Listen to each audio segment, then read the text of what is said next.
Doopy doopy doo. Hello and welcome to Animus Lives. I hope everyone can hear me. There was somebody commented earlier. That's annoying. I thought somebody was watching. Oh well. Anyway, welcome to Animus Lives number 2. It has begun. Yes, it has. Sea Monster. Yes, it has. The reason this stream exists is because of I think I put it in the comment. In the comments, the description. The fact that Shin Godzilla is back in cinemas, and there seems to be a lot of people talking about it, saying, "Oh, it's really good. Oh, I watched it a couple of times. Oh, it's amazing," and it's getting to me. It's getting to me a little bit because, I mean, we all know, as it says here, which I've actually managed to cover up. There we go. It's bad, and we know it. Which is actually, I put a lot of thought into that title. But before we get on with that, before we go any further, I want to turn off this background music because I put it on thinking that'd be good to have on, but I don't think it's going to come through. Anyway, before we go any further, whilst I was getting the files for this stream, I found this video, which I forgot I did. It's a YouTube short, so it won't be very long, but I think I think it's worth watching. Elaborate. To add details in writing, speaking, etc. Give additional or fuller treatment. Gareth Edwards one in 2014 from Legendary Pictures. That was a great attempt, I thought. To me, it just didn't feel like a Godzilla movie, but it still didn't have that like Toho feeling to it. As we said already, it felt more like an authentic Godzilla movie. I felt the exact same way. It just doesn't feel the same way because it's not coming from the same people. This movie at least had that feeling to it. There were parts of the movie where I actually felt like, okay, I'm watching an actual Godzilla movie here, which felt good. It's just a feeling. And I still felt like the 2014 version respected the character. I feel like it just seems a little bit out of place. Where I felt like this one could have come right after. And been like a natural feeling without feeling like a totally different thing. It felt more authentic.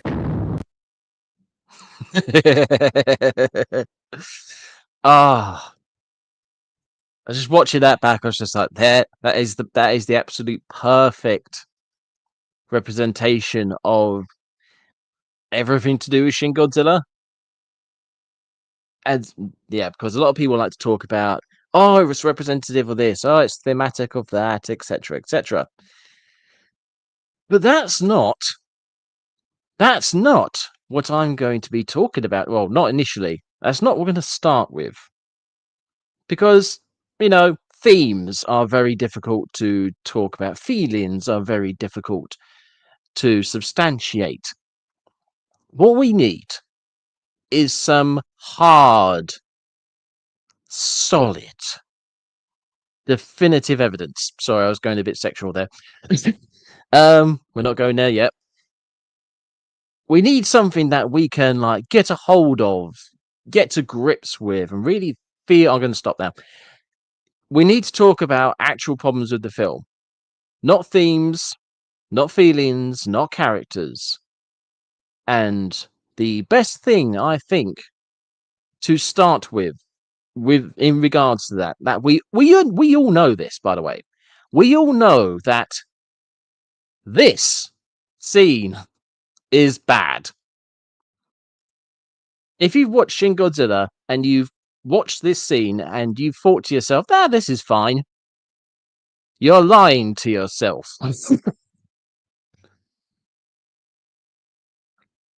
So what is wrong with this scene? Well, a couple of things, as it turns out. For start, let us paint a picture. Let us set this scene. Godzilla has landed. He has invaded Tokyo. He has crawled his way through a part of the city. He is mutated, not evolved, mutated into his bipedal vertical form, which, honestly, I'm only going to say this once. Shin Godzilla did it better than Godzilla -1. I know, it's unprecedented, but in this particular case, Shin Godzilla did do this better than Godzilla -1. Shin Godzilla, when he gets on his back feet and starts walking around, it shows him stumbling around and struggling with like trying to walk. And honestly, that it looks so much better than in -1, because it's one of the things that I disagree with on Omniviewer about is the some of the animations in Godzilla -1 aren't great. I know it won an award for CGI and whatnot, but him walking around looks a bit weird. And as much as Omniviewer says, "Oh, it's because he's learning how to walk," it really doesn't come across like that. Whereas in Shin Godzilla, it does. And that's the only thing I'm going to compliment Shin Godzilla on for the minute. Or possibly the entire stream. Because immediately after that, we then get this scene. And this scene, honestly, I could be playing the scene live for all the movement that goes on in it. You can actually see the helicopters down the bottom, so I suppose that's one thing that you would probably see moving. But yeah, the fact that Shin Godzilla in this scene is absolutely stock still.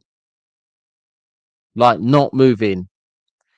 And yeah, we eventually find out that he's overheating. But we don't get that for this film. Or within this scene, I should say. That doesn't come across. Sorry about that, something fell out my ear. And yeah, I've actually seen somebody react to my Godzilla 98 versus Shin Godzilla video, where I say his emotionality, how he feels, what's happening to Shin Godzilla at the time doesn't really come across. That's why he feels it doesn't feel natural, doesn't feel like a character, doesn't feel like something's going on. And the response to that was, well, you're supposed to imagine it. What?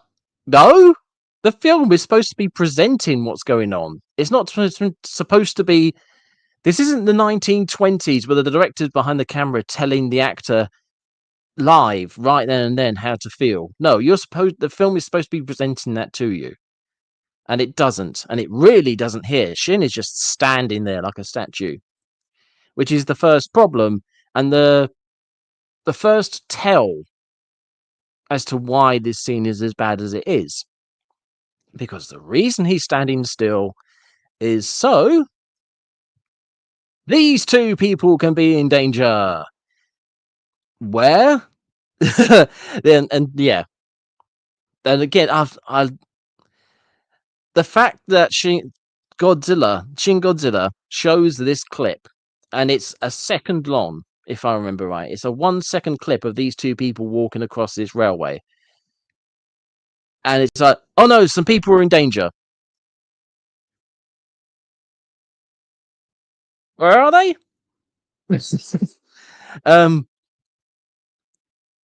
Honestly, when I thought about talking about this, I had this image in my head of what this scene looked like, and I was going to say, oh, well, there's a train track here and there's a train track there, and they could be ever... Looking at this now, it is nothing like how I remember it, which makes things even more difficult to try and explain where the bloody hell these people are. Because in my head, for some reason, I thought there was a railway behind... You can see where that road is next to Shin Godzilla, the one that leads back and behind that building. In my head, that was a railway, and that was where those two people were.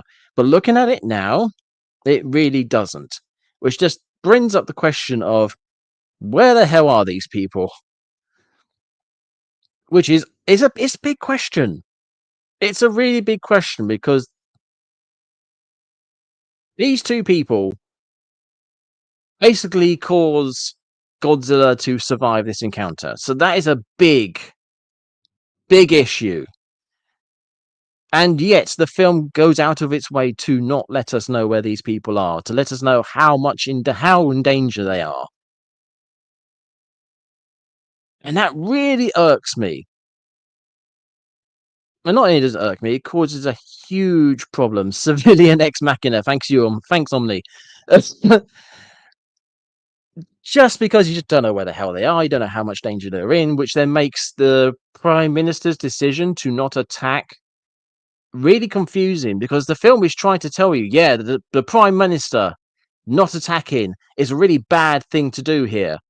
But you don't know how much of a bad thing that is to do. He might be well within his rights and right mind to not attack. He also might not be. We just don't know. If that was a railway where those two folks were crossing, then they should be fine if the choppers started attacking, because there doesn't seem to be any railway near Godzilla during this scene. Yeah, well, possibly. I think that's a railway.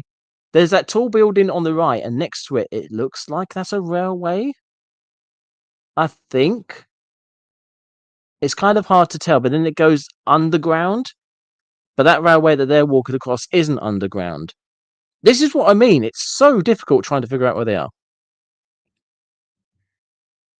Which then also, it just brings up the question of which way are they going? Why are they so...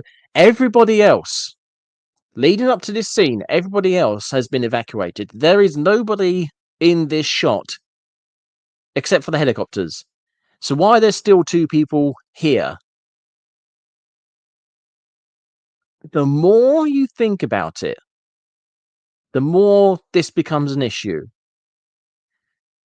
And then the more you think about why they happen to be here, the reasoning becomes clear. You need people here to be in danger for the Prime Minister to say don't attack. But you can't have too many people here, or otherwise the Prime Minister will be justified in not attacking. So then you need to reduce the amount of people that are here. And that's where you get this ridiculously stupid... It's just two people. Just two people. If you have more than this, then it starts to become justified. And that's also why we don't know where they are. Because if we knew where they were, if we knew how close they were to Godzilla here, then we would be able to make a judgment call as to whether it was the right decision not to attack. If they were right at his feet, yeah, that's justified. If they're not, then it's not justified. So as long as we don't know where they are, we can't make the judgment call. And it allows the film to say, yeah, this is a bad decision, whilst taking away our ability to decide whether it is or not. It's really sneaky like that. But because it's trying to be this sneaky, it then just causes all of these issues, and you sit there going, I don't understand this scene. And if you don't understand what's going on, this is universal for all films. If you don't understand what's going on, then you don't know what the stakes are. If you don't know what the stakes are, you can't get invested. If you can't get invested, your enjoyment of the film is going to be massively negatively affected. Which is why, if you're I say if you're paying attention, Shin Godzilla is so fast with these clips. I would play the clip, but I don't want Toho bringing down my stream, so if I'm sure people would have watched it recently, so you'll understand just how fast all these clips go past. You don't get the opportunity to analyze what's going on for any amount of time, which sort of works in the favor of the film, because then you don't get the time to go, well, hang on a minute. And don't forget, it says that the PM valuing those two lives over killing Godzilla is objectively wrong. Yes. That's kind of the whole point of all of this. Like the speed at which that clip of the two people walking past, the amount of people who are in the scene, potentially the age of the people as well. Like if it was a young couple, if it was somebody with a baby, if it was two children, your value of those people would probably go up. But because it's two old people, I think the film is trying to like sway you into thinking, oh no, yeah, it's two old people, they're not as valuable as younger people. That's what this whole thing about is, trying to devalue these two people's lives, these two people's importance, so it can devalue the reasoning of the Prime Minister. That is the whole point of this scene. That's where it starts getting like the film gets a little bit sinister. Maybe that might be too strong, but you get the point. Whenever people bring up the thematics of Shin Godzilla, it's all about translating the events of the Fukushima nuclear power plant disaster. That's what everybody likes to bring up. That's what everyone likes to talk about. And that event really informs Shin Godzilla in a lot of ways, especially the ending. Jesus Christ, we'll get to that. And what does everybody talk about with that? The government's bad response and how it affected lives and etc. etc. So to then have Shin Godzilla rather objectively, okay, I just got a weird email from Outlook. Thanks for that. I didn't really need to know I'm somebody's muse on Etsy. Anyway, what the bloody hell was I going on about? Oh, god damn it, I've lost my train of thought. We'll come back to it. Yeah. In short, the film is meant to be talking about... Oh, god damn it, that email has really completely thrown me. Anyway, just to get back to the mechanics, because again, you start talking about thematics, people are going to start going, oh, well, you can interpret this, interpret that. But purely mechanically wise, Shin Godzilla is walking somewhere. Oh my god, that's another thing. That is another thing. Shin Godzilla is heading somewhere. When he first lands, they map out where he's going. When he lands the second time, they map out where he's going. And they're both going the same. Both directions he's going in on the both landings. He's going the same direction, but at no point is that ever brought up. At no point is that ever investigated. He is definitely heading somewhere. There is a goal to his movements, but nobody ever thinks about that or analyzes it or brings it up. It's such an odd thing not to do. But that is potentially because the film isn't focusing on that. And potentially also, if they did bring that up, then it would bring up a lot of questions that come up later, which I will be bringing up, don't you worry. But just like in this scene, Godzilla is heading somewhere and then he stops.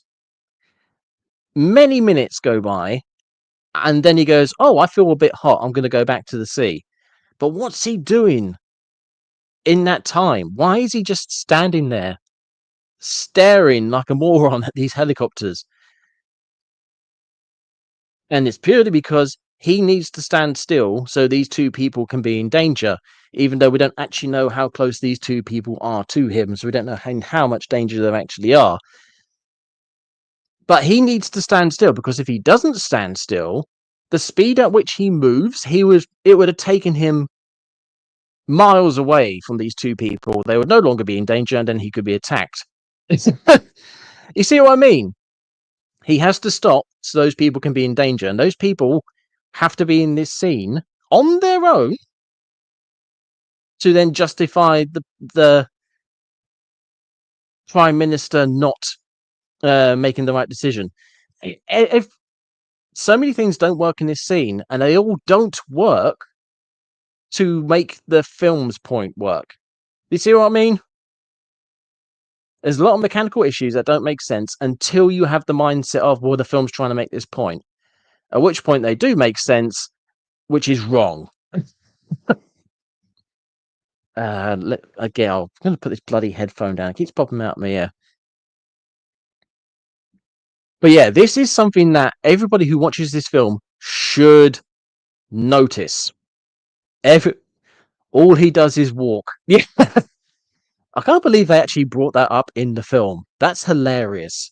When you think about one of the major criticisms of Shin Godzilla is that Shin Godzilla just walks and doesn't do much else. He eventually does attack, but for the majority of the film, he's just walking in a straight line. And they put that in the film. I think he even used the clip in my Fractured Diamond video. But yeah, this is the first scene that you should look at and go, there's something wrong here. This is the more complicated, shall we say, scene. There's more complicated, there's more intricate, and it's more like, oh, you can see what they're trying to do here. They've deliberately messed up their film to try and get to this point. But then there's the plan. And the plan has got so many problems with it. And the best way I decided to talk about that is by putting together my YouTube shorts and using them as a jumping off point to then elaborate on the issues with the film. But because it uses clips from Shin Godzilla, and Toho is kind of aggressive with its clips, with Kazgeg. Hello, Kazgeg. Paperclip. Someone was talking about using a paperclip as a thumbnail, and I can't remember why. Anyway. But yeah, because Toho is kind of aggressive with the whole copywriting, I decided to put... yeah, the film doesn't know how coagulant works. Oh god, don't you worry. We're going to be talking about that. So to avoid copyright issues, I put a filter over my YouTube shorts in an attempt to avoid being copyright struck. So we'll get to enjoy that. On Godzilla's auto defense system destroys the trains before they get to him. Godzilla doesn't wake up, the plan fails, and Tokyo gets nuked. Let me just rewind that so we can start again and enjoy the glorious thumbnail. Oh, I think the paperclip thing was about the YouTube ID verification thing. Oh, okay. That's interesting. I might actually look that up. Wonder how that affects things. Right, anyway. Let's start again with point number 1. 1. Godzilla's auto defense system destroys the trains before they get to him. Godzilla doesn't wake up, the plan fails, and Tokyo gets nuked. So, Sea Monster might recognize that point. Yeah, this is the point that earlier in the film they say that Shin Godzilla has some kind of natural phased array radar that automatically attacks things that come near him.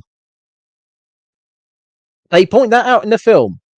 They say, look, we tried to get near him and he killed us. Well, destroyed our drone that was flying near him. And then they use that fact to then make him use up all of his energy against other drones that then come in. And they seem to focus so hard on the fact that it's drones that he attacks that they completely ignore the fact that bullet trains are moving objects that are moving towards him and therefore should set off the phased array radar stuff. But they completely forget about that, so the trains get to him. And again, it's the film establishing something and then ignoring it. It's the film establishing that Godzilla is walking and he is going somewhere, and then they stop him doing that to then have the scene with the people. Now, this causes more of an issue than you might think. Again, I'll go over it in Shattered Diamond more. Oh, hello. The trains weren't electrical, Animus. They're at the end. They had thousands of hamsters running around it. I'm just imagining millions of hamsters Flintstoning the trains.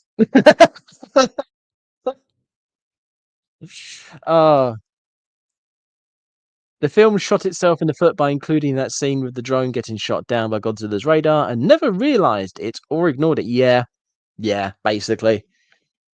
But yeah, as I go over in Shattered Diamond, if the phased array radar works on anything that moves, then Shin Godzilla would have shot those trains, and like I just said, the trains wouldn't have got to him, wouldn't have woken up, and the plan falters massively. But if, for some reason, his phased array radar doesn't work on ground objects or hamster-powered trains, then what's to stop them then just driving up to him? Rather than coming up with this massive, elaborate plan, just drive up to him with those trucks and just pump the coagulant into him that way. Or I think I said if the trucks with the pipes don't reach his mouth whilst he's standing up, just blow his legs off. If blood leaks out of him, I'm sure that'll have the same effect as clogging his veins. He'll just run out of coolant. So yeah, this one thing causes like 3 layers of problems. So yeah, well done, film. Literally just and again, it's something they establish. It's not good writing. But again, we've got more. Oh, we've got more. 2. The trains get to Godzilla, but he's previously no-sold much larger explosions. Godzilla doesn't wake up, the plan fails, and Tokyo gets nuked. Yep, that's the other one. Got the trains get to him and explode, and then you see these quite big explosions around him, and him stumbling like he's falling over, even though he's not actually falling over. He's still standing in the same spot, so I'm not entirely sure what they're trying to present there. But yeah, he gets hit by the explosions. He goes, "Oh no, I've been hit with explosions," even though those bombs from earlier were so powerful that they shook the ground miles away and sent gusts of wind flying down city streets like it's a hurricane or something. Those explosions were massive, and he didn't care one jot. I even used the face he makes later in these shorts as a troll face because of the way he looks when the smoke clears. So how can the film once again present something and go, look, this is how this works, and then ignore it later? This is what I mean by it's bad. Because these aren't complicated matters. These are very straightforward face value stuff. Big bomb don't work. Now big bomb do. In fact, slightly smaller bomb do. 3. The trains wake up Godzilla, but he doesn't attack the drones since they can't hurt him. He doesn't get subdued, the plan fails, and Tokyo gets nuked. Now this is a point I've considered or reconsidered since making this video, because again, this is a difficult point, because earlier in the film he gets attacked by all sorts. He's literally been shot in the head by a barrage of missiles and rockets and all sorts, and he doesn't care. He then gets hang on, because the hamsters ate Taco Bell, so they are more explosive than the bombs. Oh Jesus Christ. It's like napalm at that point. But yeah, Godzilla getting hit by explosions and bombs and everything else earlier in the film and just no selling it again. When he's then getting attacked by the drones, there is an argument to be made that he wouldn't care. Potentially you just get hit by them and just like I kind of showed there, cut out the bit where that's the bit when he's run out of energy and they're just all hitting him because he's not firing back, which is kind of weird because he then continues to fire back, but differently. But then I think that's another issue of the film, that they introduced the back lasers, but then wanted to show off the tail laser, and they react to the tail laser, but not the back lasers. And it's, yeah, that's a filming issue. That's another issue. But yeah, there's an argument to be made that he shouldn't have been reacting to the drones firing on him, and therefore shouldn't have been using up his energy to attack them, which then completely buggers the plan. But there is also an argument to be made that since the stealth bomber run earlier in the film, the "Who Will Know" scene, as was probably known for now. Since then, and since he's taken serious damage from things flying through the air and dropping stuff on him, potentially he's got a bit of the what's the thing called? Once bitten, twice shy.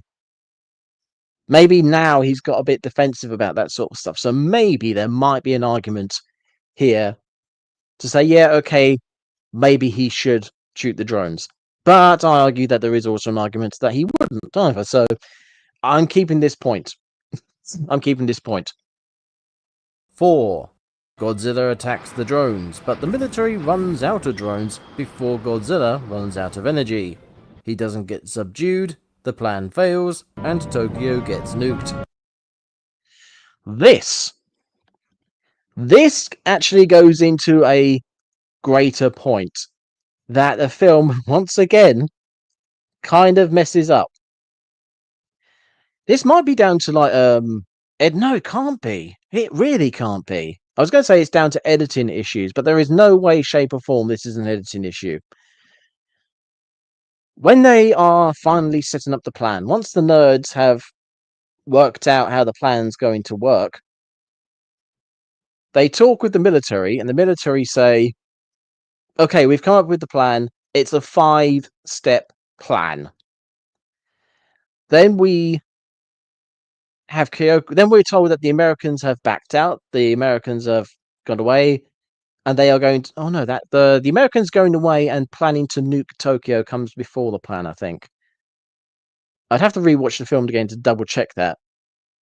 But which order those two things happen in aren't as important as the next thing. We know that America isn't joining in attacking Godzilla. We know that they are going to bomb Tokyo. We know that the nerds have come up with their plan, and we know that the military have come up with a 5-step plan for it. Then, on the day that they are going to attack Godzilla, they are all dressed in those white suits ready to attack him. Kyoko Patterson tells Yagachi, by the way, I've just negotiated with America, with the American government. They are now willing to help. When the attack commences, what do they have? American drones and American cruise missiles. Where the bloody hell did those come from? There might be an argument that America had military vessels lying around, so just off the coast somewhere. They hadn't completely retreated, but they still had stuff lying around. Maybe there's an argument to be made for that, which they then somehow, in a very short space of time, organized. I mean, very short. She's telling him as he's going out to commence the plan. Oh yeah, by the way, America's willing to help. Whoa! Did he just pick up the phone and go, right, this is where I need you? But then this goes into this point. If this is so short notice, but America did have some military units lying around, that means they're not going to have an endless supply of drones to throw at Godzilla. They're only going to have as many as they happen to have lying around on those, whatever they have lying around at the time. Because again, it's going to be days to send stuff from America to Japan. You can't. You could probably fly those drones over the Pacific. Maybe, but I doubt it. And if they do get there, they're probably not going to last very long. But yeah, this point, I would argue, is quite important, because if they've only got a certain amount of drones, they're really crossing their fingers that they just happen to have the exact amount that he runs out of energy before they run out of drones. The film says they do, but that's that is incredibly fortunate, and I would put that down as a negative point for the film. But honestly, it's a small point compared to a lot of other stuff that we're going to be discussing. 5. Godzilla attacks the drones, but he doesn't get lured into position for Phase 3, somehow. He doesn't get subdued, the plan fails, and Tokyo gets nuked. The... not dying. I'm definitely not dying, not this time. Was the scene where Patterson was talking to the president supposed to be where she got permission to let Japan use the drones before or after she told Yagashi about it? I don't think... Was it the president? I don't think it was the president. I thought that was like her dad or something. Anyway, I know what scene you mean. She's on the plane. Again, the context of that scene, they are about to fly out of Japan because America is pulling out of Japan. That's that scene. He's like, come on, we're going back home. We're going to leave them to their fate. And she's like, no, I'm going to stay here and be with my countrymen who I don't actually have any affinity with until just now. The film seems to forget that I'm not actually a Japanese citizen. But anyway. Yeah, that scene is America pulling out Japan, and she decides at the last minute, no, I'm going to stay. Then we have the scene where she's in the whites as well. But why the hell is she in the whites? That's a good question. Why is she in the whites? Why is she in the whites with Yagachi? Yagachi and all the other people who are taking part in the plan are in those white overalls that are going to like take part in the fight. But she is as well. And then minutes later, we see her not in those whites, just standing in a random runway somewhere. So why the hell is she in them? That's a weird one. But yeah. So Japan has permission to use US military hardware, yet the US is pulling out right before the plan is enacted. Well, yeah, America was pulling out a while before, weren't they? The whole thing with the nuke was that when they are right after the drone scene where it goes, oh, he's got phased array radar, and then they show, Godzilla's duplicating his cells. That's the scene where America's like, nope, we're out, and that's where they tell Kyoko Patterson about the nuke. That is America leaving Japan, going, well, we're out of here, we're just going to nuke the place. Don't worry, we'll rebuild afterwards, but we're going to nuke the place. So from then onwards, America is not taking part in anything that Japan is going to do to protect themselves. When Kyoko leaves the plane, they're still not helping out. Again, they are leaving Japan at that point, and she stays behind. Her walking off the plane is her staying behind. And then between then and her meeting up with Yagashi, she has somehow convinced the American military to now join in. So whatever the American forces are helping out with the plan are only the stuff that just happens to be around at the time. It's not a dedicated, planned out attack force. So those are going to be limited resources. And just to point this out, the Japan Defense Forces, what's it called? It's called JSDF, something like that. The Japan Self-Defense Forces, that's it, do not have drones. They do not have cruise missiles. They don't have nuclear submarines, as has been pointed out so many times. So, yeah, it's not like they had those lying around ready to be used in this fight. Godzilla looks cool, so it's good. Sort of. He looks good a lot of the time, except from straight at the front where he looks like a butternut squash. If you don't know what one of those are, look it up. You'll understand. I need a drink.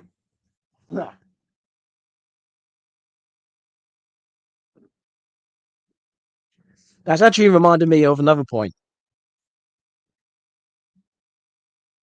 Drones, cruise missiles, and all that sort of thing are exclusively used by America in this film because Japan doesn't have them as part of their agreement with the rest of the world, that they're not going to have like a full-on army, only a self-defense force. Which then brings up the question: if the Japanese self-defense forces came up with a 5-step plan to attack Godzilla, and when it's enacted in the film, it includes drones and cruise missiles, what were they going to be using? The cruise missiles, you could argue that they were going to use those self-guided rockets from earlier in the film. Maybe they found a new supply of rockets somewhere, even though they said they ran out. Anyway, what were they going to use for the drones? Were they going to use planes? That would have been a hell of a thing. Full on Zap Brannigan. I think I'm pretty sure I said this in the film, my video as well. The full Zap Brannigan. We're going to send wave after wave of our own men at them until they run out of run out of energy. That's an interesting question. This is the sort of stuff I'd love to bring up with the people who write the film, but you know they wouldn't have an answer. But yeah, this is just a stacking point. They have the 5-step plan includes the use of drones, even though they don't have drones to use until much later in the film. They have drones, and they somehow have just enough drones, despite the fact they have a very limited number based on however many sort of forces America has left after they left Japan. They have just enough drones to then use up Godzilla's energy, as we see in this film. It's all very convenient.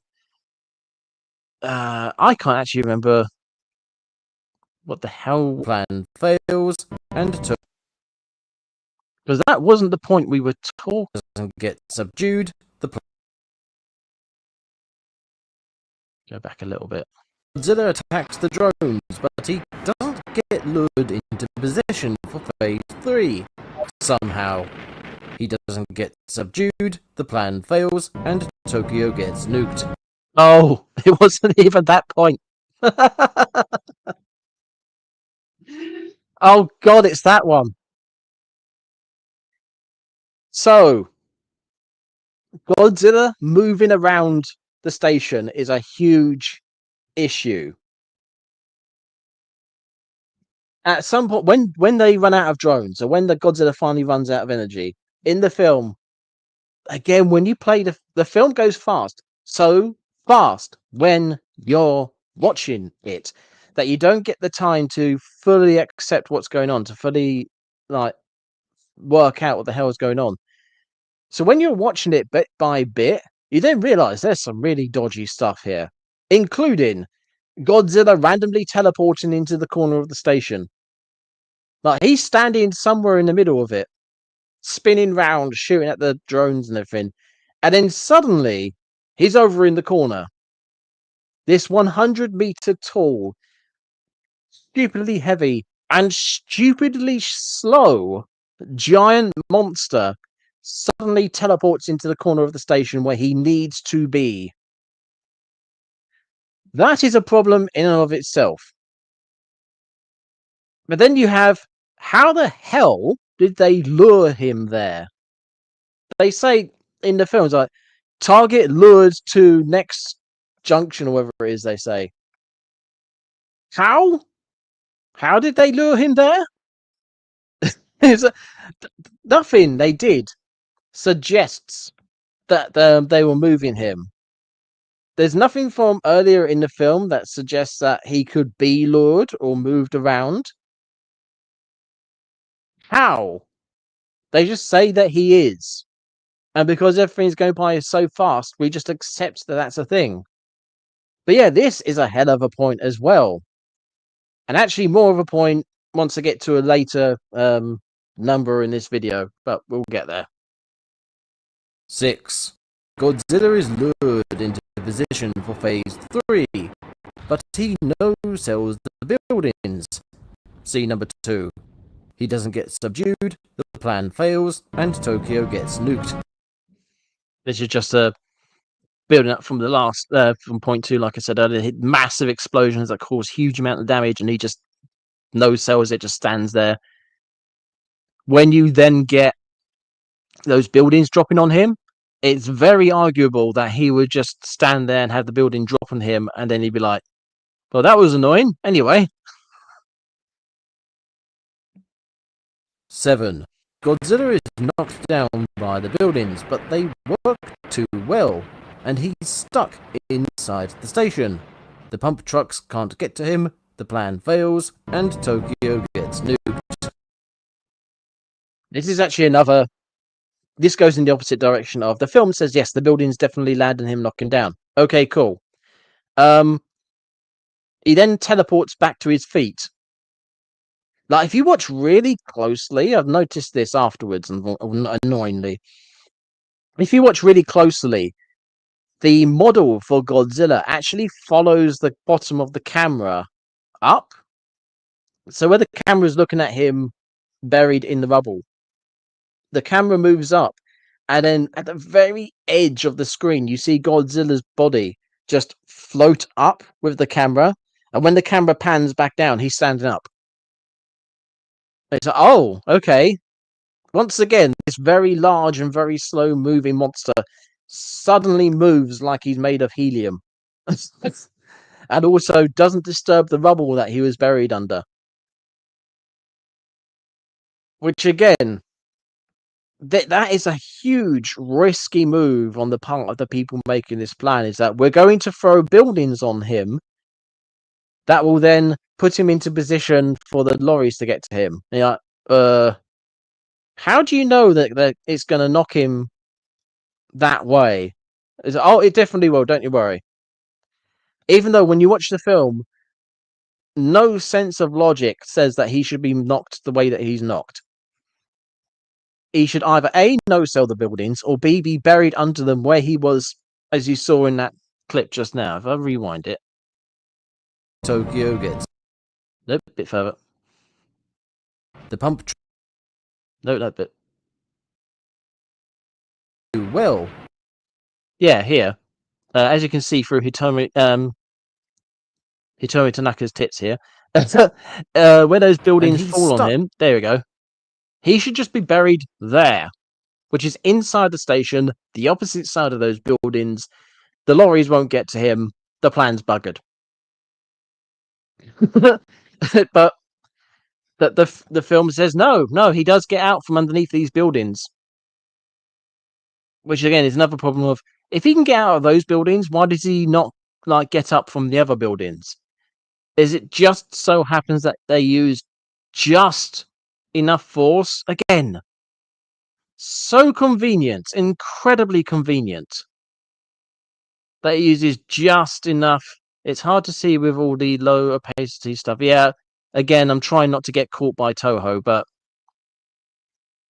Inside the station. The pump trucks can't get to him, the plan fails, and Tokyo gets nuked. Consider this a complimentary video to watch when watching Shin Godzilla again. Just to watch that scene and have all these points in mind. 8. Godzilla gets up so he can get hit by the second building collapses, but he gets knocked into the station rather than out of it. The pump trucks can't get to him, the plan fails, and Tokyo gets nuked. Again, that just builds on the last point. When the building lands on him, for some reason he falls into the building rather than away from the building, as logically he should. But again, the film says no, he falls into the building and out of the station, so the lorries can get to him. Logically, he should go into the station where he will then get pinned down, and then the lorries can't get to him. Again, when you watch this, guaranteed you'll watch the film now and go, "Oh shit, yeah." Unless you already noticed it, which is part of this. The title of this stream is that you've watched the film, you've seen these things happen, and you know that these are bad. 9. Godzilla gets knocked into position. Yeah, you can see him sort of, again, just in Hitoru Tanaka's tits, his head there, he's been knocked to the right into this building. So basically, he's been knocked.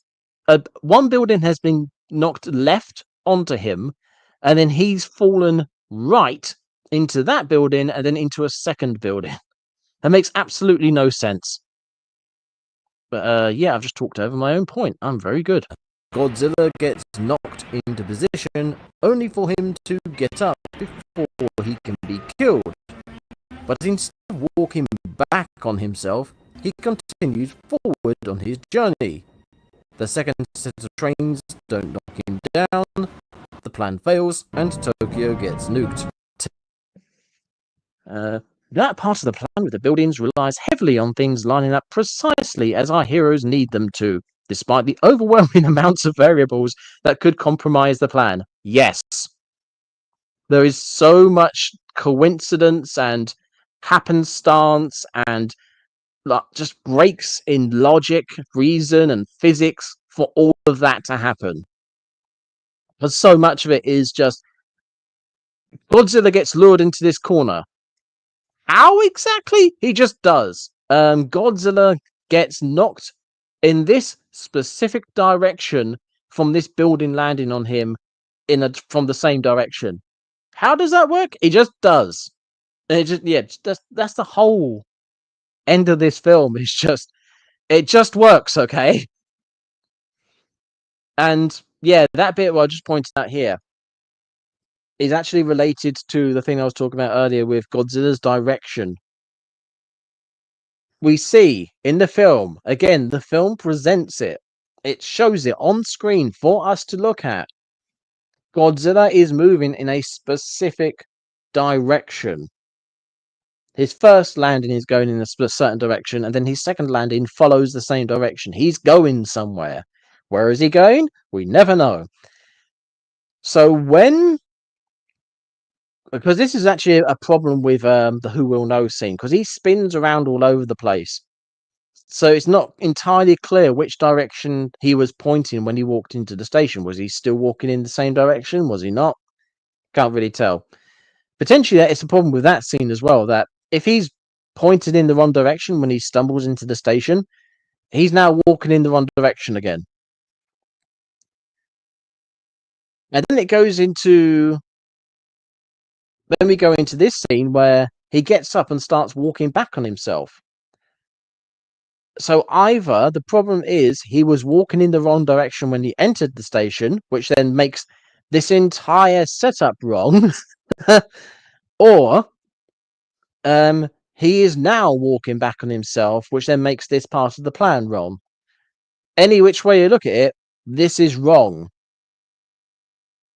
Which then just brings up the question, where's he going? We don't know, because the film doesn't want to talk about that, because if it did, then it would cause problems with this. It just keeps building and building. Godzilla just does what the plot requires him to during this film's climax. Stand around and let the buildings fall on him, walk back the way he came, etc. Fall in a specific way when the buildings land on him, his radar not shooting down the bullet trains. Yeah. And a lot of this stuff is set up by the film, only for the film to then ignore it or not follow through. It's so aggravating when you actually slow the film down enough for you to actually understand what's going on. The film does not want you to understand. The film wants an ignorant audience. I think that's the biggest crime of this film, is that it tries to play itself up as something intelligent and meaningful, all this sort of thing, but it does not want you to think about it. 10. Godzilla walks back on himself for some reason, but the train tracks were destroyed during the fight. The second set of trains don't knock him down, the plan fails, and Tokyo gets nuked. Oops, he wants to say something else. To lure the target, Godzilla would have to want or need something. What is it exactly? Why, we don't really know, aside from survival, maybe, but even then. Yeah, the argument you could possibly make is that he's trying to get away from the drones attacking him, but he's clearly not. Not is he clearly not getting away from the drones in the scene, but when he gets attacked earlier, he's actively like attacking them back. He's not going anywhere. He's standing his ground. He's got the American, the American mindset of stand your ground. But yeah, this point here, that's a major issue with the film. Is that Godzilla walks into the train station, so he smashed the railways. The bullet trains hitting him, you could argue that he hasn't ruined those railway tracks yet. He then spins around all over the place attacking the drones, and you see with his tail and his face and everything else just like spinning around. God knows what kind of damage he's doing to the ground around him, to the railway station around him. He's also walking off into the, well, God knows what he's doing to get to the corners, teleporting, sliding, who knows. Combat rolling. That station and its railways are going to be absolutely ruined. There is no way those things are going to be useful or workable in any way, shape, or form. And yet, the trains get to him. They send more trains in, and the trains go to him. And I wish I could like pull up the scene and start like playing it and showing you without risk of being like taken down by Toho. But you can actually see in the film the overhead shots, the railway tracks are just intact. It's like you have the rubble and the mud and everything else that is churned up in the scene, and then just these tracks that are completely fine, just running through the dirt and the rubble. You know, how? How? There is no way. Absolutely no way. But they need to be there so the trains can get to him. So they have to be there, regardless of every notion of logic and reason and physics. 11. The train tracks miraculously survived the fight, but Godzilla no-sells the trains. Oh my god. This will never stop. Look at it. Oh, this never stops making me laugh when I see this stuff. Look at it. It's like they all turned into hungry caterpillars and just started crawling up him. Ah. And then, yeah, the point I'm making is that, again, it's trains full of explosives. But explosives, much more powerful explosives from previously in the film, did not do anything to him, so these ones should not be doing anything to him. So yeah, it's just the same. It's the same point again for the same issues. Oh, we're about to get to another one. I think that's going to cause a lot of problems. Scene number 2 again. The second set of trains don't knock him down. The plan fails, and Tokyo gets nuked. 12. The train. Actually, that's. Oh, I'll rewind that quickly just so that we get back to the point. 12. There we go. The trains go full hentai on Godzilla. Oh, God. Oh, there's a Rule 34 for that somewhere, I'm sure. Not that I'm going to see it, being in Britain. Thanks, government.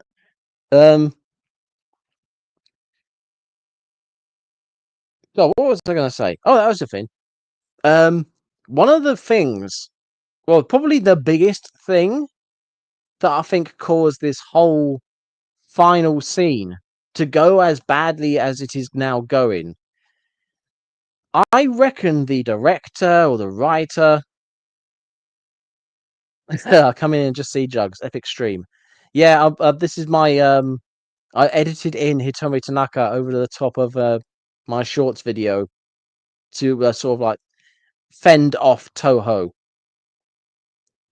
They yeah, highly recommend looking at her stuff. She's got an OnlyFans in case you're interested. Anyway, the point I'm trying to make, I'm pretty sure the director or whoever went to this station in Tokyo and went, this would make a great ending scene. Oh, I can even imagine how it's going to go. And they even planned it out and wrote out the plan and everything else. And then when they actually started modeling it and planning things out actually physically, they realized that their idea wasn't going to work. I'm pretty sure he thought that Godzilla would fill the train station, and then when the buildings would fall on him and knock him onto the station proper. So it'd literally be 1, 2, 3, 4, 5 done. But when they started planning it out properly, they realized that Godzilla wasn't big enough to fill up the station to cover the whole station, which is why it goes 1, 2, 3, 4, 5, 1, 5. They had he needed to go back onto the station, but yeah, he wouldn't have made it there. That's why this scene is so messed up. They had a plan, it didn't work, but they forced it, and that's why you've got all these issues going on.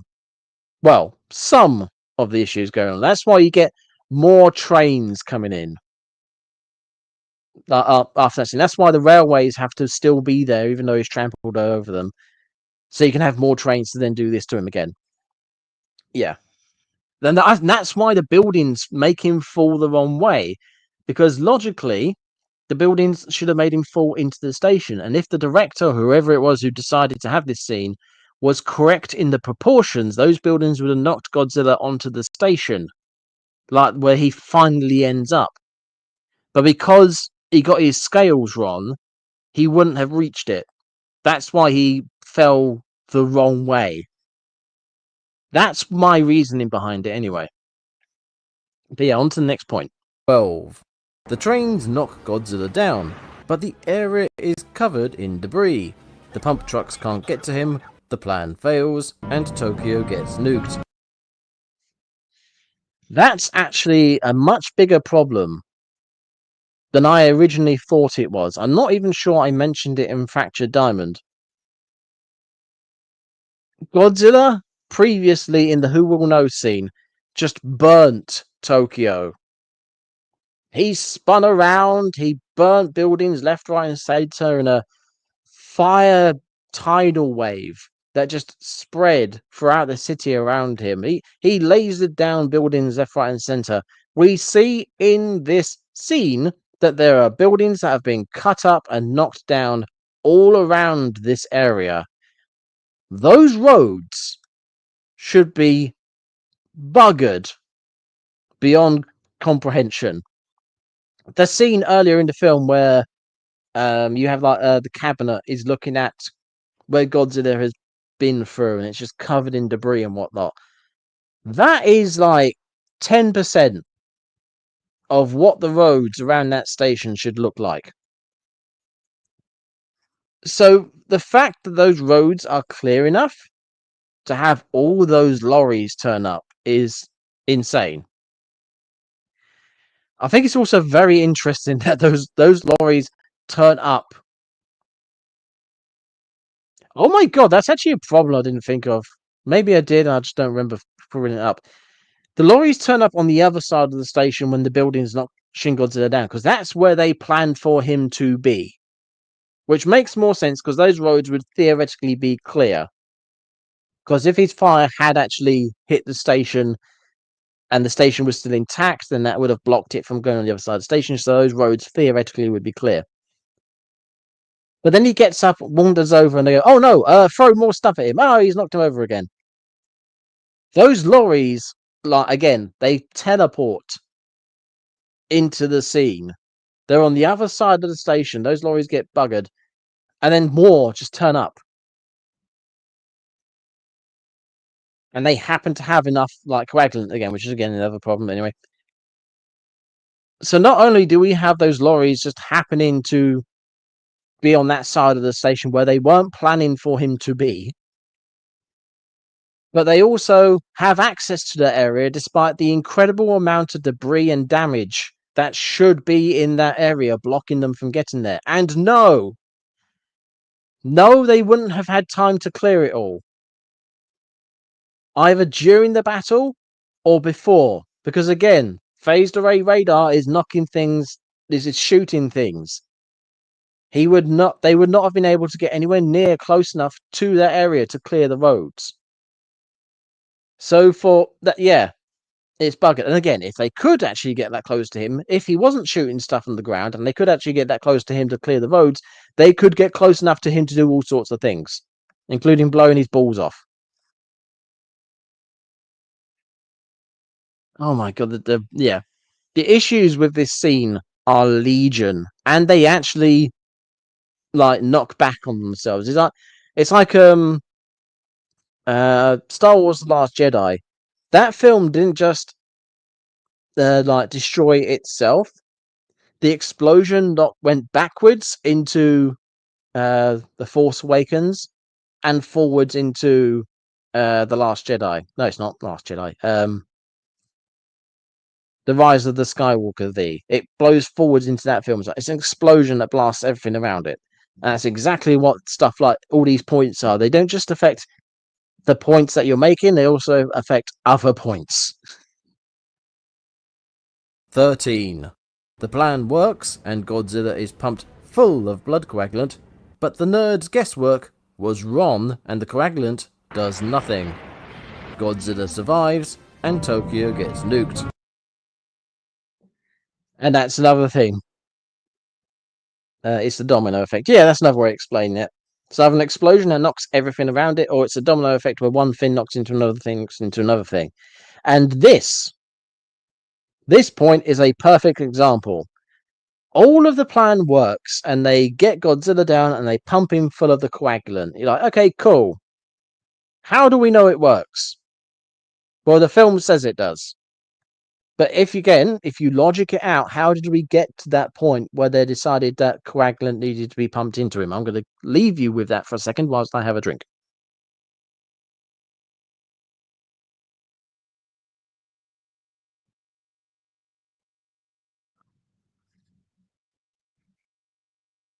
How did we get to the point where the coagulant was the thing that needed to be done to Godzilla? And the answer is they guessed. the scene is about, I think, 2 minutes long. And it's where the nerds just sit in the room and they go, well, if he has a nuclear core in his body, is a natural nuclear reactor in his body, then it needs to be cooled down. If it needs to be cooled down, then potentially, maybe his veins and arteries, his blood, is the cooling system. Therefore, we could try clogging that system up, which will then, theoretically, it's just like over and over again. It's all this guesswork. No tests, no experiments, just throwing shit at the wall. God damn it, GXK. Yeah, it is basically, they came up with a theory that had absolutely no grounding. No grounding, no base, no buttery biscuit base. It had nothing going for it. Literally just some radioactive readings left by Godzilla, which and the fact that he overheated and had to run back to the sea, which I'm assuming they managed to see despite the helicopters flying away. We just have to assume that they somehow worked out that the Godzilla overheated, or they saw that he overheated. The radiation thing is actually a much bigger problem than you might think at first. This is, in this case, you might not know this. Me saying this film is bad and you know it, this is one of those things that you might not know. When they detect the radiation left behind by Godzilla when he first lands in Tokyo, they assume it's because he has some kind of radioactive core to him and he's emitting radiation. That is one possibility. The second is that he is radioactive because he's been eating nuclear material, which would just make him radioactive. It wouldn't mean that he has a radioactive core that is building and growing and emitting radiation or anything like that. It just means that he has radioactive material in him, which is a completely different scenario. It just means he's ill. And the third and most likely explanation, which we see in real life, is that he has radioactive material on him. The Bay of Tokyo apparently has a load of radioactive steel drums at the bottom of it. and he was an animal swimming around in it.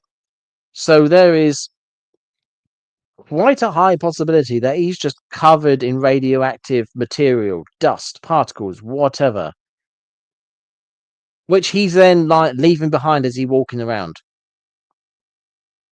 If that was the case, then yeah, all that radioactive material he's leaving around, they go, oh, he must have a nuclear core in him. They would have got it completely wrong. Hello, Minecraft world. Yeah, we're just talking about how great this film is, how completely logical and flawless and not completely filled with holes this film is. We'd have to assume that one of the copter pilots noticed it right as they started vacating the area and reported it afterwards. We just never get to see that when seeing that scene would have helped. Yeah, again, it's one of those things of Godzilla just standing there staring at the helicopters. He's like, what the hell are you doing? If they actually showed him suffering in some way or another from the heat that they show seconds later, that would have helped so much. I know there's like a deleted scene where he apparently like vomits up blood, but even that wouldn't have necessarily helped getting over the information that the nerds then use in this scene. The nerds assume that the radioactive readings that they get is from Godzilla being like powered by nuclear energy and not covered in nuclear material, or just having eaten nuclear material. No, he has a nuclear core inside of him. He is powered by nuclear energy, and everything they come up with after that is based on that. So if that one fundamental guess is wrong, then everything to do with it is also wrong, including the plan and the coagulant and everything else. I do point out later that there is a way that even if they were wrong, this plan would still work, but yeah. 14. The plan works and Godzilla is pumped full of blood coagulant, shutting down Godzilla's body's cooling system. This results in the obvious. Godzilla melts down and Tokyo gets nuked by him. Oh, I shouldn't laugh at that. It's my own bloody joke, but I just want to get his face up again. Hang on. And Tokyo gets nuked by him. There we go. Troll Facezilla. There we are.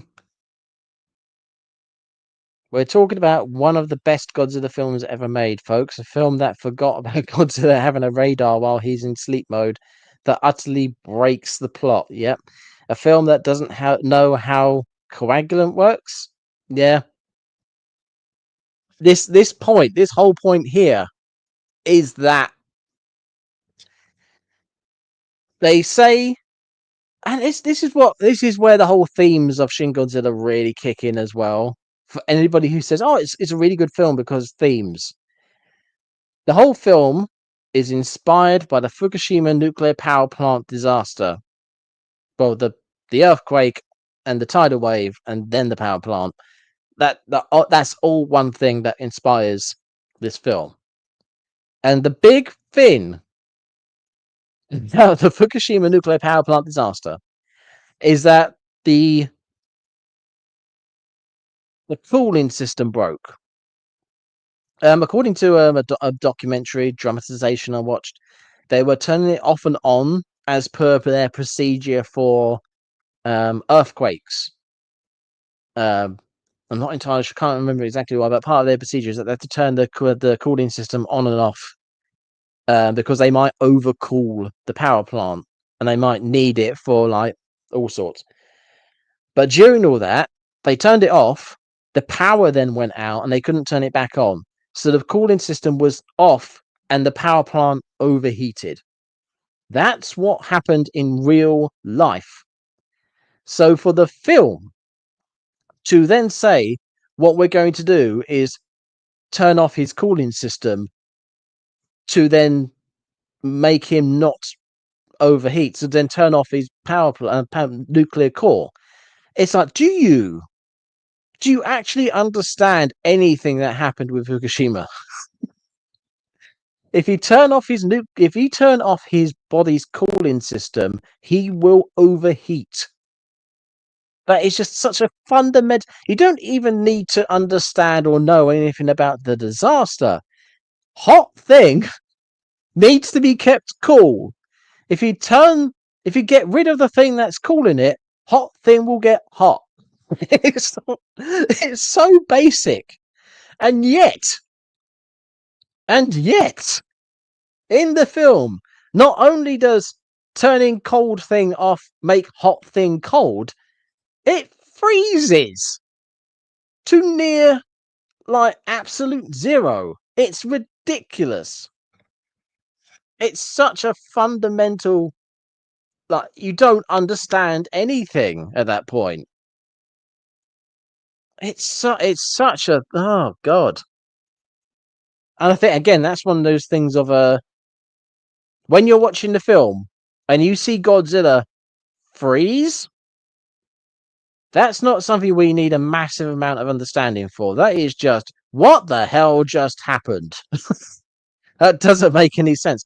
But again, it goes past so fast, you don't get a chance to really absorb it before you're on to the next thing. If you understand how a laptop works and why it has a fan, then you should know what turning off a cooling system results in. Yeah, exactly. Literally everything. Cars have radiators to expel the heat from the engine. If the radiator breaks, the engine overheats, the oil overheats. The oil boils inside of the engine and the car breaks. If the fans in your laptop stop working, your laptop will melt. If the battery in the back of your phone overheats, it will actually swell up and deform the case and potentially explode. Which is actually a thing I think Samsung phones had at one point. They just kept on exploding in people's faces because the batteries weren't getting cooled down properly or overheating because they weren't set up properly. It is such a universal, fundamental thing, and yet,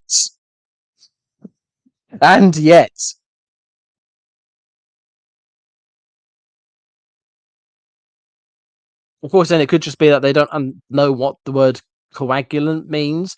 And it's always been one of those things of, I've asked people all the time, like, I've watched the the anglicized version where it's all dubbed over and they say blood coagulant. And I've always asked people who's watched the original Japanese, is that what they say? Is it still coagulant? And as far as anyone's told me, yeah, it's still blood coagulant.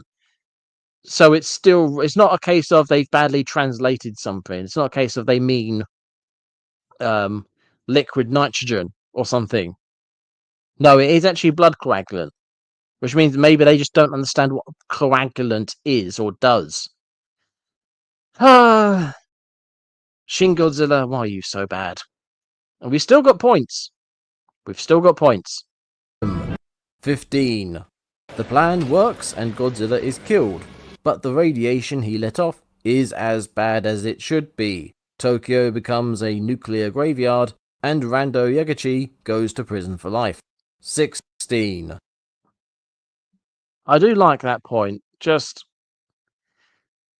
the whole thing with the end of the film is that Rando Yaguchi is going to accept responsibility for his actions. Oh, I'm not going to be like those before me. I'm going to accept the things that I do wrong. And which, I mean, when you think about it, the previous prime minister wasn't not accepting responsibility for his actions. He was quite willing to actually stay behind and face Godzilla, as it turned out. He had to be persuaded to leave. So that wasn't one of his problems. So yeah, the film having Rando Yaguchi saying, I'm going to accept responsibilities. Okay. I don't know why that's a significant point. But more frustrating is that the film twists reality to make it so there are no consequences that he needs to take responsibility for. Everybody who died in the plan accepted the fact that they could die. So their deaths aren't on him. all the theoretically, according to the film, again, the whole not attacking Godzilla when potentially they could have killed him bit. The film says that was the previous prime minister's fault. So yeah, that's not his fault either. The radiation that covers the city in a massive cloud, that is explained away as having a very short half-life, and that within a couple of months it will be clean. Essentially, it'll be safe, which is insane. But that doesn't actually take away from the point from Yagachi's attitude. Because in the film, during the fight, they say, oh, the city's been irradiated. And at that point, they don't know that radiation isn't going to be anywhere near as bad as they think it is. So as far as Yagachi is aware, he's killing a lot of people. A lot of people. And yet he carries on. He says, yeah, we're going to have to kill those people to do this. Which again, if logic, reason, and physics actually existed in this world, their plan would have failed and they would have killed even more people with the nuke. But not only does their plan actually succeed against all odds, but the consequences of their actions are nullified by the film altering reality. It's so insulting once you start thinking about that. So insulting. The Prime Minister was kind of a Chad when he said he was going to stay behind to assure the evacuation of the city goes well. But oh no, he was wrong and he should die for it. Yeah. I think it's one of those really quite worrisome things that when people watch this film and they saw his helicopter getting lasered, apparently people were quite happy about that to the point where they called it the resignation beam. Because in real life, the Prime Minister who was in charge when the Fukushima power plant disaster happened, he ended up resigning and somebody else took over. And in a way that kind of echoes, because here's an interesting thing that I need to remember what the flipping documentary was on Netflix. But they go the whole documentary is based on the actual documents, the actual recorded events, which were apparently around and publicly available at the time Shin Godzilla was being made. But at the same time, somebody was writing a book and there were news reports and all these other things that were incredibly biased and false. Those are the ones that influenced Shin Godzilla. Which weirdly is like Shin Godzilla then becomes this political message in a way. And it's not telling, like reflecting actual events. It's telling a skewed, politically influenced series of events, which then alters people's opinions of what actually happened. Whereas what actually happened was the government did try to do stuff.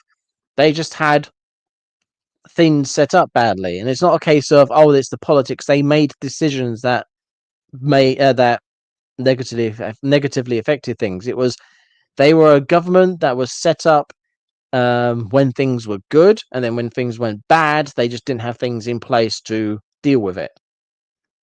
Which is a completely different scenario to they could have done the right stuff, but they decided not to. That's a whole different thing. In a way, Yagachi was right for not promising that everyone would make it back, because if the radiation was as bad as initially projected, no one would have made it back. Yeah, absolutely everybody would have been irradiated to death in that final fight. But it was more than that. It was like a whole chunk of the city as well, which would have irradiated a lot of innocent people, because despite the fact Tokyo was being evacuated, how many people were in Tokyo? It's a stupid amount of people. 12 million or something like that? It's a lot of people. There's no way they would have evacuated the entire city. So yeah, people would still have been there.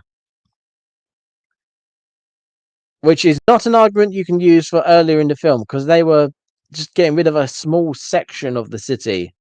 There was just people running away from a monster. In the final fight, that's the whole city needed to be evacuated because of the nuke. That's a whole different thing.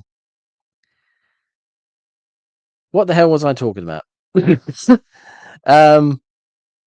Oh yeah, the radiation of the city and Yagachi going to jail. Yeah.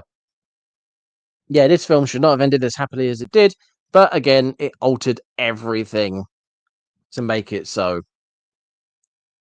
It's a good film, guys! 16.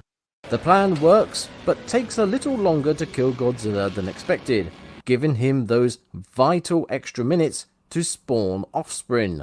His children grow up into new monsters, and the world is destroyed. And that's an interesting one in that, yeah, you saw those creatures on the back of his tail. They were about to peel off. If it had taken slightly longer for them to enact a plan, if Godzilla hadn't been affected by the trains as much, if he had a little bit more energy in him to fend off the drones for longer, if he hadn't walked over to the buildings when he did, if any of that had taken slightly longer, those creatures would have fallen off of his tail, and then they would have become new monsters for them to deal with. Either just a completely new monster, or they would have grown into new Godzillas. And then here's the interesting thing from that: if those creatures had fallen off and had fallen off and survived, one, would they have known? In which case, they would have killed Godzilla, gone, yay, we've killed Godzilla. People start coming back into the city, and then suddenly people start dying because these monsters are running around. Or would they have known? Would then the Americans have known, and would the Americans have continued the nuke? That's an interesting thing to think about, isn't it? It's like, and again, you line everything up. Godzilla's phased array radar has to not work on the trains for them to get to him.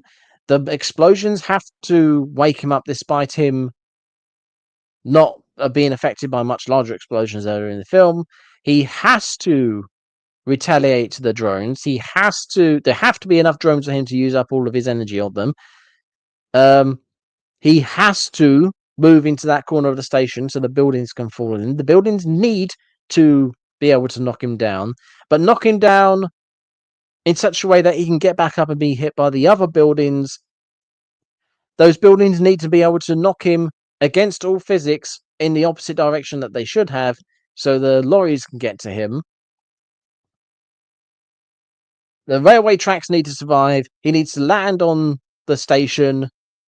The lorries need to be able to go through the destroyed streets to get to him. The coagulant needs to work. Oh my god. And then, after all of that needs to happen within that time so that the monsters on his tail don't fall off and then become monsters themselves. All of that needs to happen exactly how it happens in the time that it happens. That is just a massive amount of coincidence and chance, and it's ridiculous. This goes from being some calculated, mechanically sound plan to absolute bullshit of the highest order. It's ridiculous. And again, this is all stuff that you see in the film, but the film makes it so it doesn't give you the time to think about it. But if you take the time to think about it, oh dear. But hey, look, here's this. I've got a bonus round here. This is a positive. A positive point.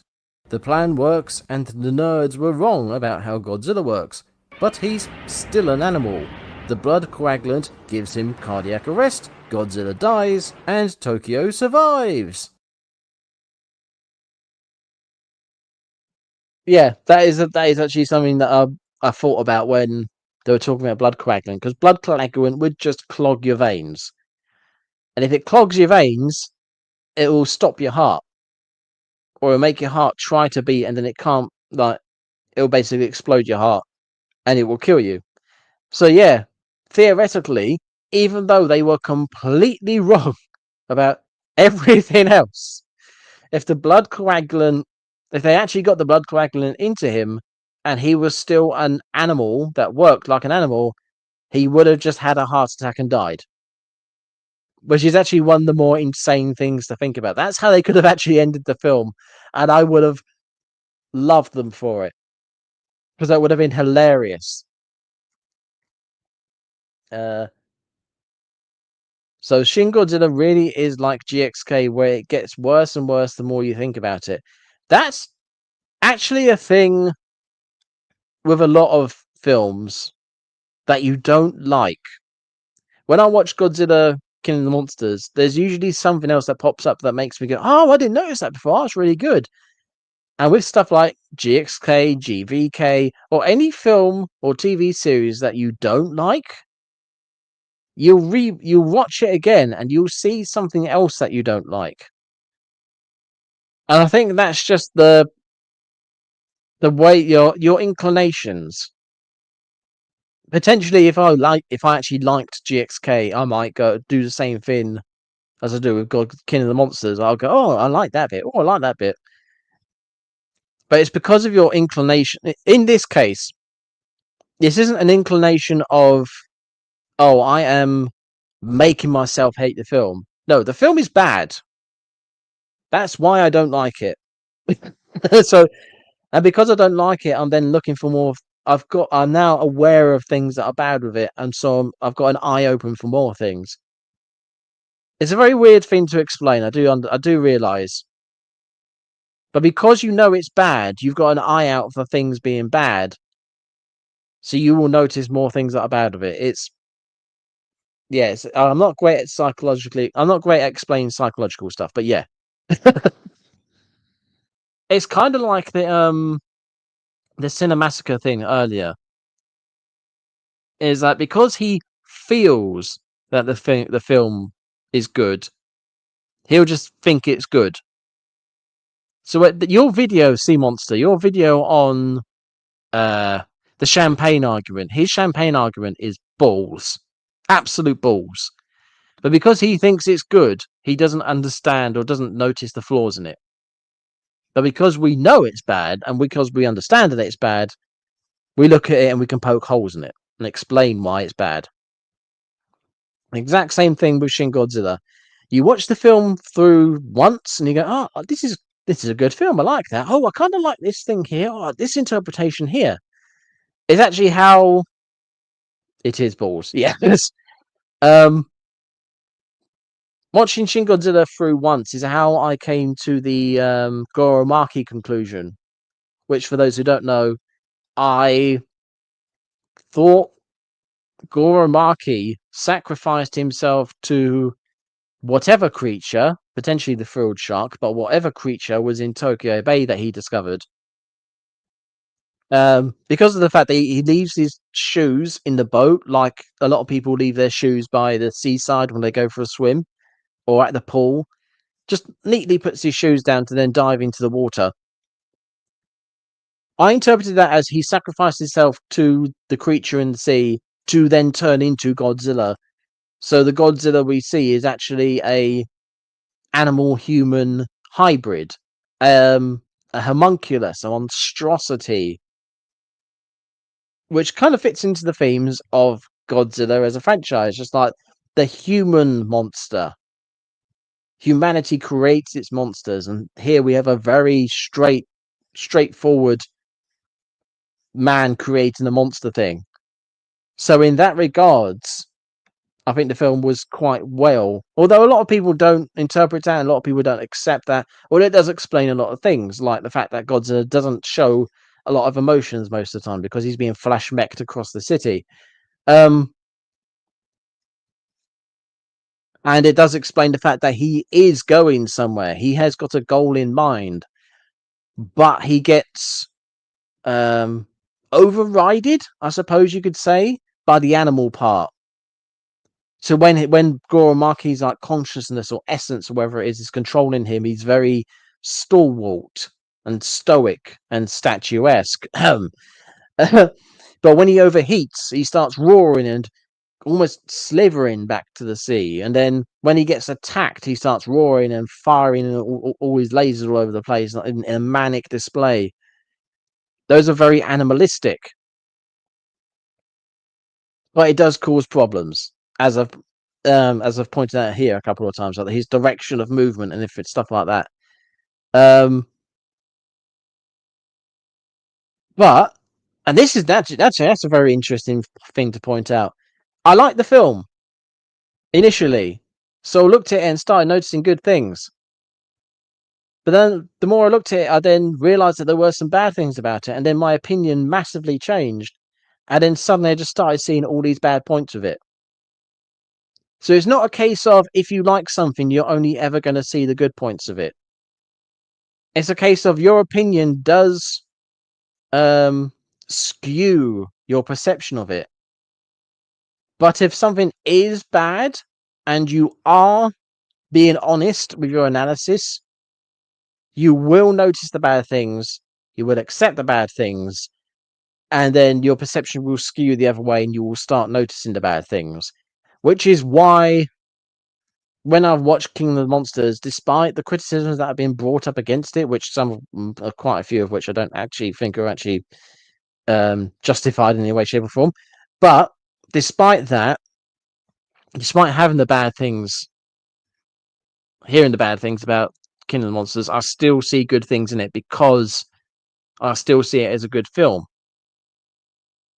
There are not enough bad things wrong with King of the Monsters for me to go, yeah, this is a bad film, and get my opinion skewed.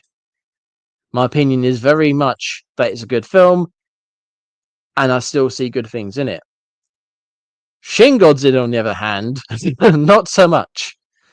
And all the things I've talked about here in the past hour and 40 minutes, the majority of it has been the end battle. Because like a lot of things that happen in a lot of films, you take one aspect and you pick apart the issues. Those issues then connect up with other things in the film. Like the coagulant shouldn't do what it does. And the reason they think it does is because earlier in the film, they took their information, came up with this ludicrous plan that had absolutely no basis, and came up with the coagulant. Same with Yagachi getting in trouble. He should have got in trouble because of his decisions he made, and the decisions he made were based on the film's insistence on making him the antithesis of the previous prime minister that they were trying to make look bad, which connects up with the whole helicopter scene. When you start looking at films like this, and you start being honest with what you're looking at, you can make all these connections, you connect all these points up, and you can see how they actually work.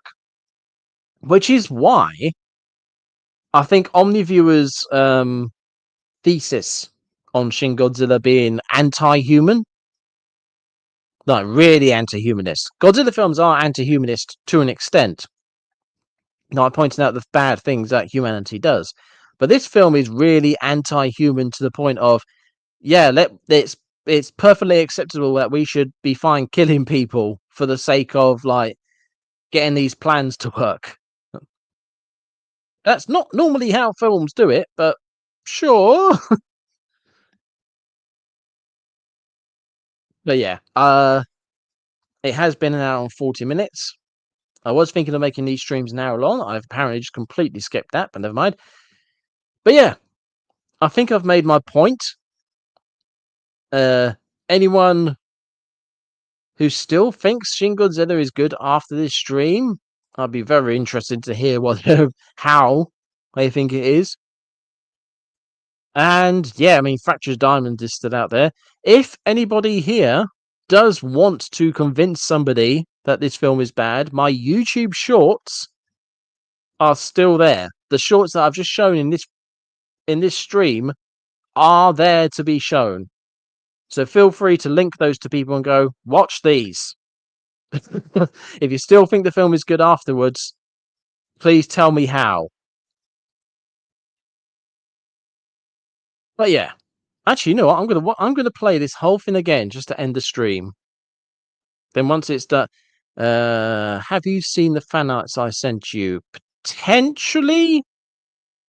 I'm on and off Twitter a lot lately. I'm trying to look and watch Blue Sky more than anything else. But yeah, I'll have a look. But yeah, let's just end the stream with just watching this video front to back, and then we'll end it for the day. 1. Godzilla's auto-defense system destroys the trains before they get to him. Godzilla doesn't wake up, the plan fails, and Tokyo gets nuked. 2. The trains get to Godzilla, but he's previously no-sold much larger explosions. Godzilla doesn't wake up, the plan fails, and Tokyo gets nuked. 3. The trains wake up Godzilla, but he doesn't attack the drones since they can't hurt him. He doesn't get subdued, the plan fails, and Tokyo gets nuked. 4. Godzilla attacks the drones, but the military runs out of drones before Godzilla runs out of energy. He doesn't get subdued, the plan fails, and Tokyo gets nuked. 5. Godzilla attacks the drones, but he doesn't get lured into position for Phase 3, somehow. He doesn't get subdued, the plan fails, and Tokyo gets nuked. 6. Godzilla is lured into position for Phase 3, but he no-sells the buildings. See number 2. He doesn't get subdued, the plan fails, and Tokyo gets nuked. 7. Godzilla is knocked down by the buildings, but they work too well, and he's stuck inside the station. The pump trucks can't get to him, the plan fails, and Tokyo gets nuked. 8. Godzilla gets up so he can get hit by the second building collapses, but he gets knocked into the station rather than out of it.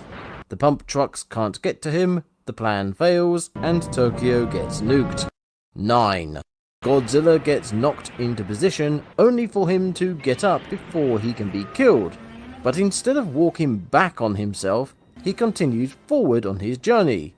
The second set of trains don't knock him down, the plan fails, and Tokyo gets nuked. 10. Godzilla walks back on himself, for some reason, but the train tracks were destroyed during the fight. The second set of trains don't knock him down, the plan fails, and Tokyo gets nuked. 11. The train tracks miraculously survived the fight, but Godzilla no-sells the trains. See number 2 again.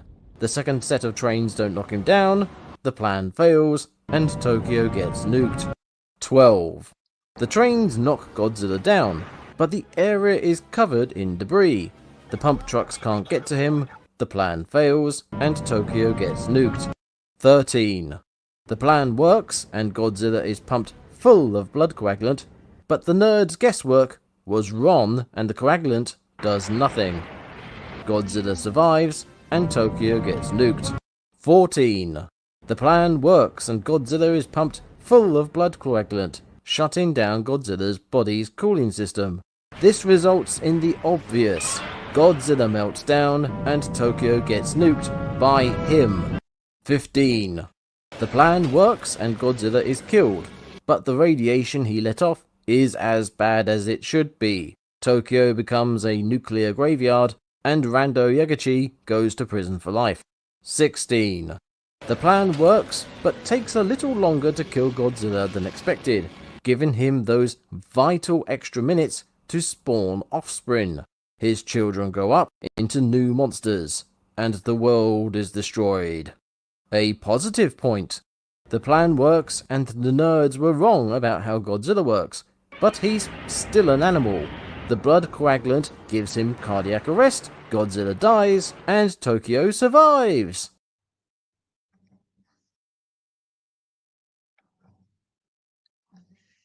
Thank you for joining me for Animus Lives number 2. Shin Godzilla is bad and you know it.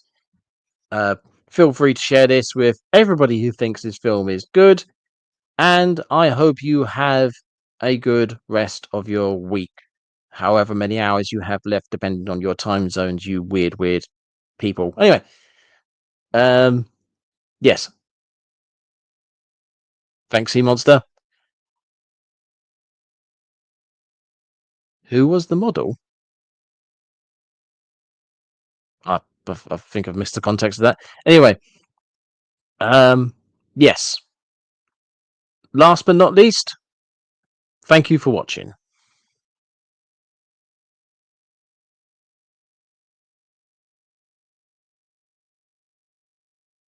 Oh, the thumbnail. Hitomi Tanaka. I'm sure you'd want to know that for completely reasonable and not exactly bad reasons. Bye!